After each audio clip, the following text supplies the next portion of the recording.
Hello viewers, আসসালামু আলাইকুম। একজন আমাকে প্রশ্ন করলো, আপনার কাছে সন্তান কেন নেই? কেন মানুষ সন্তান লালন পালন করে? কেউ বলে বুড়ো বয়সে লাঠি হবে, শেষ সময়ে মুখে এক গ্লাস পানি দেবে। কিন্তু আমি বললাম, আমার সন্তান কোনো দায় নয়, কোনো বীমা নয়। ও আমার আনন্দের কারণ, ও আমার স্বস্তির কারণ, ও আমার শান্তির কারণ, ও আমার হাসির কারণ। আমি চাই সে যেন ডানা মেলে উড়ে বেড়ায়, ভালো থাকে, সুখে থাকে। সেই সুখে আমার অংশ থাকুক বা না থাকুক, তবুও আমার মন ভরে যাবে।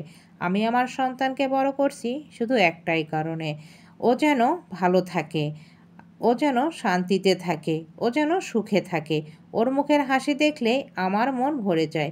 ও দূরে থাকলেও, ব্যস্ত থাকলেও, ওর সঙ্গে আমার দোয়া সব সময় থাকবে। হ্যাঁ, হয়তো একদিনও ব্যস্ত হয়ে পড়বে, আমার কাছে ফিরে আসতে পারবে না, হয়তো ফোন করে সময় মতো আমার খোঁজখবরও নিতে পারবে না। তবুও আমি তার নিঃসঙ্গতায় ভালো থাকবো, কারণ আমার একমাত্র সন্তান ভালো আছে এটা জেনেই। কিন্তু আমি কি তাকে লালন পালন করছি কোনো স্বার্থে? কোনো কাগজে কলমে লিখে দিয়েছিলাম শেষ বয়সে সে আমার দেখাশোনা করবে, সে আমার দায়িত্ব নেবে, তার বোঝা হয়ে থাকবো? না, এমন কোনো চুক্তির বিনিময়ে আমি তাকে এ পৃথিবীতে আনিনি। সে এসেছে আমার খুশির কারণ হয়ে, আমার একাকিত্ব জীবনের সঙ্গী হয়ে, মাতৃত্বের স্বাদ বোঝাতে। এত এত স্বার্থের মাঝে তার প্রতি আর কোনো স্বার্থ রাখা যায়? না, যায় না। ভালোবাসা মানে বিনিময় নয়, ভালোবাসা মানে আঁকড়ে ধরা নয়, ভালোবাসা মানে তাকে মুক্ত পাখির মতো উঠতে দেওয়া। কারণ আমরা যদি তাকে টেনে ধরি, সে কখনো তার যোগ্য স্থানে পৌঁছাতে পারবে না এবং তার লক্ষ্যে পৌঁছাতে সে দ্বিধায় ভুগবে।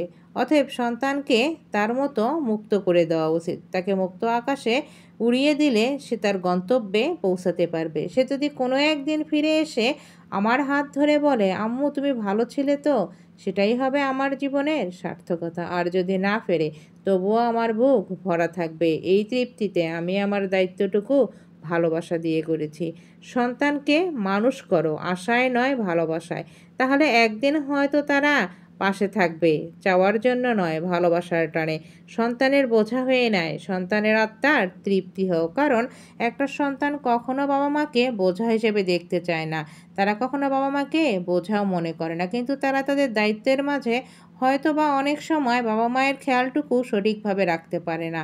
সেটাকে আমরা বাঙালি সমাজে মনে করি আমাদের সন্তান আমাদেরকে অবহেলা করছে, আমাদের দায়িত্বটুকু সঠিকভাবে পালন করছে না। কারণ আমরা শুধুমাত্র সন্তানের বোঝা হয়ে থাকতে চাই, আমরা কখনো সন্তানের খুশিটা দেখি না। আমরা বৃদ্ধ হয়ে গেছি মানে এই নয় যে আমাদের সন্তান সবসময় আমাদের দেখভাল করবে।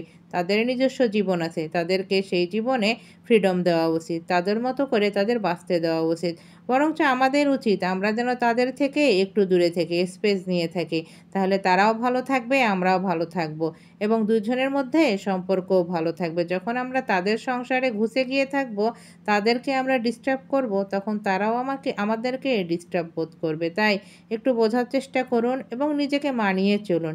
সন্তানদেরকে স্পেস দিন, তাদের মতো করে বাঁচতে দিন। দেখবেন আপনারাও সম্মান পাবেন, তারাও ভালো থাকবে।